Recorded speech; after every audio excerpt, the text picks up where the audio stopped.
Hello, welcome back to another Theory Thursday. Today we are doing another chord analysis. We're looking at the tune They Didn't Believe Me, which we have played before on the Tune Tuesday side of this channel.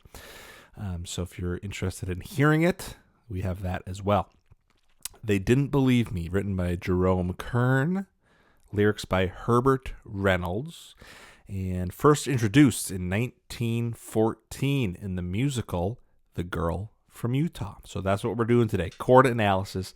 We're taking a look at what chords are in the song, what's the purpose of them, and how are they used in the context within each other, right? So that's what we're doing today.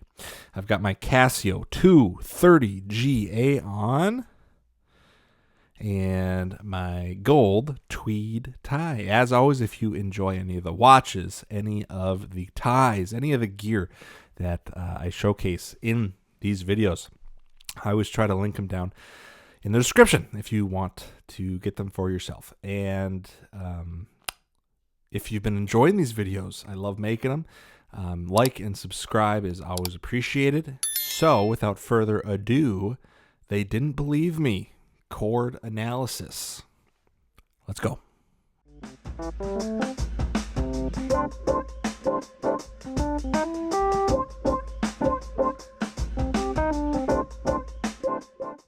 Okay, here we are looking at They Didn't Believe Me, first introduced in 1914 in the musical The Girl from Utah. Today we're doing a chord analysis, finding out what's the purpose of these chords, why are they ordered the way they are, and the context within each other. So, first things first, take a look at what key we're in. Well, looking at this, it's either G major or E minor, right? So we take a look at the song, and I'm not seeing a lot of E minor, and we end on G. So that tells me, okay, we're probably in G major. Okay, so I'll mark that here, G major. And just as a recap, let's write out what exactly is G major. Well, we know we have a G is the one. A, B, C, D, E, F sharp, and then we're back to G. Okay, that's the G major scale, the key of G major. Now, if we were to convert these to chords, we'd have a G major, A minor, B minor, C, and I should probably write out the chords as well. There's the 4, 5 chord, of course, is major. 6 chord is, of course, minor, and the 7 is diminished. A little circle there, and then we're back to our 1 chord. Okay, so there's your key of G. But knowing jazz, we are going to venture outside of this at least a little bit. So let's go back to the top here. And if you watched my video on Thou Swell, you'll notice that there are a lot of 2-5-1 chord progressions throughout the tunes here. And that's pretty much all of them. It's the most popular progression in all of jazz is the 2-5-1. So just as a recap, this is it right here, actually, 2-5-1. So what do I mean by that? Well, we're in the key of G. We know G is tonic. That's our 1 chord. And 5, right? D7's our 5 chord, and that makes our ear want that tonic resolution. And right before that, you see we have our 2 chord. So why does this work? Well, if you go in fifths, so what's a fifth away from G?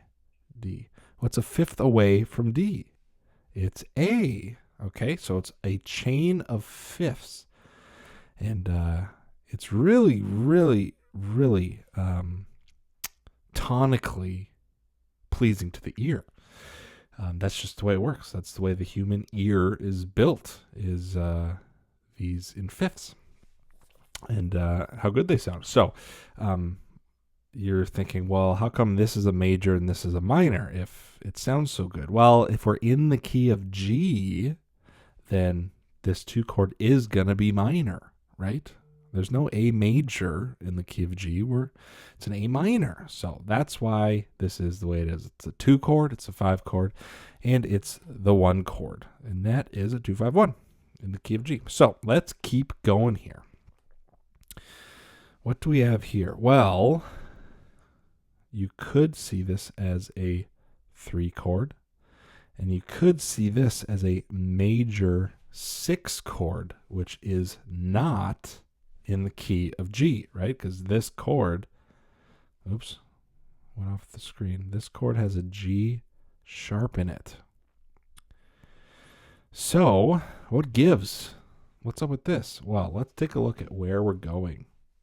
A minor. Now we just talked about this is a 2 chord, right? So I can mark this right now in the key of G.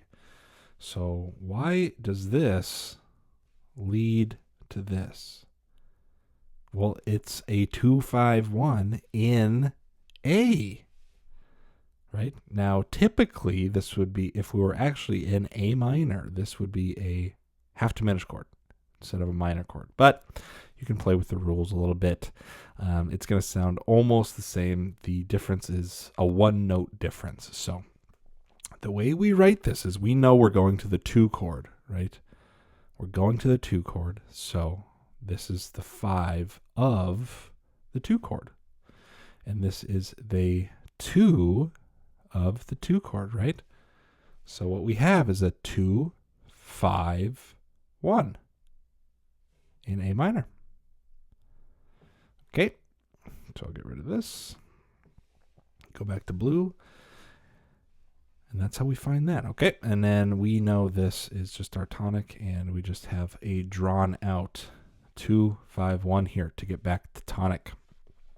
Okay, we'll keep on going here. This is just a regular minor 6 chord. Easy peasy. We have our same 2-5 progression, and now your ear would think that this would be, right, your 1 chord, but that's not what happens here. The composer Jerome Kern kind of fakes us out with a deceptive cadence is what it's called, and we get our 3 chord. Now, a 3 chord is really, really helpful if you're trying to loop a progression without it sounding like it's over. So if you get your 2, 5, and then throw in a 3, all of a sudden you can throw in a 6, and you could keep chaining this to A minor, to D minor, or D7, to B minor, to E, to A, and you can just go over and over and over if you don't want the progression to end. So just a fun little, I don't know, tip, trick, I don't know. So anyway, we got our 3 chord, we have our 6 chord to keep the progression going. We have our 3 again. So we're still not done with this phrase, and all of a sudden we start getting sharps in flat 5s in our chords, and we're like, what the heck is going on? So the easiest way to figure this out is always to look, where is this going? Okay, we're going to a B minor chord. So let's just think about this in terms of B minor. Well, what is this in relationship to B minor? Well, it's a 5. F sharp is the 5 of B minor. So what is this? This is what I was talking about earlier. See, this is a half diminished chord. It's a C sharp minor 7 flat 5, which also translates to half diminished, which is the 2 half diminished of B minor. So what's B minor in terms of G? Well, we already wrote it down earlier. This is the 3 chord. So this is the 5 of 3. And this is the 2 half diminished of 3. Okay? So that is this little phrase. Now, we know that this is not tonic. We know this can't be the end of the song or anything like that. So we'll keep on going here. And you see we get this major 6, just like we got up here. Okay, now that's not in the key. And I don't think that's the purpose of this chord, is just to be major 6, because look at where we're going. A minor again to D7 to ultimately get to our 1. So let's work backwards here. We have our 1 chord. That's easy. We have our 5 chord. That's easy. We have our 2 chord. That's easy. So what's going on before this 2 chord? Well, this, just like we saw earlier, is the 5 of the 2. This E7 is going to make your ear want this A minor. Okay, and just like before, just like up here, there's a B minor right before, because that is the 2 of A minor. So you could also write this as a 2 of 2. Okay, so both of these work. Both of these work. They're the exact same thing. If you read it like this, you're showing that this phrase is leading here, right? And if you write it like this, you're showing that this is part of a phrase leading to A minor. So it's the same. You can write it however you want. But that's the purpose of it. This is a little intermediary between this and this to get to A minor, which ultimately gets us the G. So I know it's a lot of scribbling. Oops. Hey, that was swell. Hopefully I can undo all this. Yep, there we go. Okay, so let's go back to blue. We'll keep on going here. This is just easy minor 6 chord like we saw earlier. And again, our 2, 5, 1. Okay, now let's just, before we get into this mess, let's just mark the rest of these 2 5s, 2 5 1 1. Okay, now let's take a look at this. Now these are 2 chords that are not in the key of G. Okay, but let's look. These 2 things that are all weird, let's look at where it goes. It goes to this A minor that is in the key. So we know, we've seen this one before already. This is a 5 of 2, right? That A minor is equal to 2 in the key of G. Easy peasy, okay? So that's what that is. It's a 5 of 2. Let's go back to blue here. Now, what the heck is going on with this? We have not seen this yet. This is because in the key of G, right, there's an F sharp. And now you're telling me, well, now we're doing an F, and F is definitely not the 5 of E. So why does this lead to this? How does that make sense? This is a complex topic known as a tritone sub. Okay, if you take a dominant chord, any 5 chord, you can substitute that out with its tritone variant. Okay, so let's just imagine we're trying to get to E7, which we are. What is the 5 of E7? Well, it would be B7. Okay?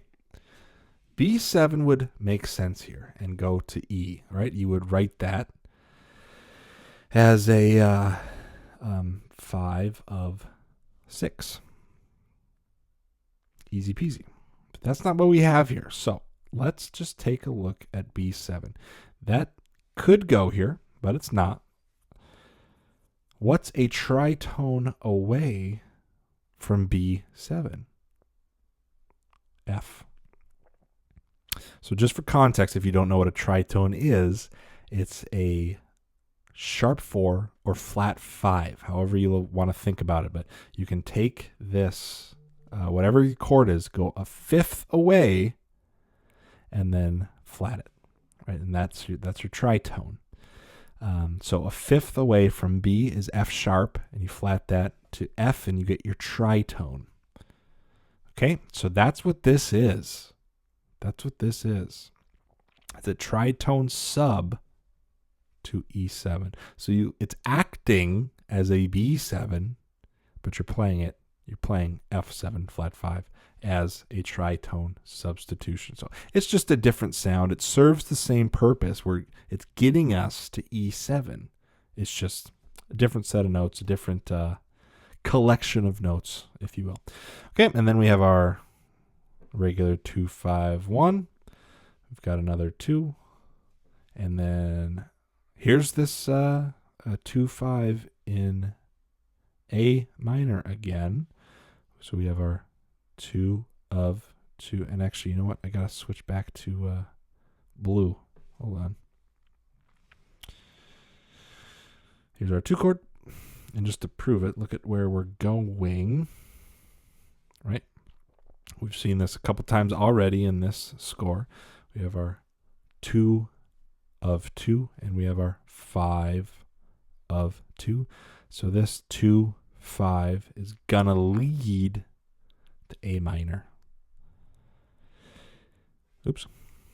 And of course we know it does. Our 2 and then 5.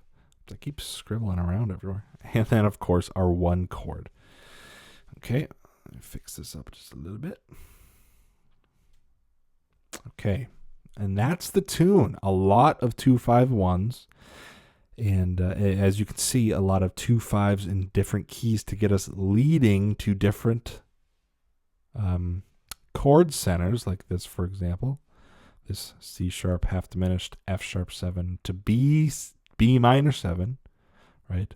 Which in turn is a 2-5 to A minor, which of course is a 2-5 to the tonic G. And that's chord analysis on They Didn't Believe Me. I think that's enough information for today. If you have any questions, of course, leave them down in the comments, and I'll see you for the next one.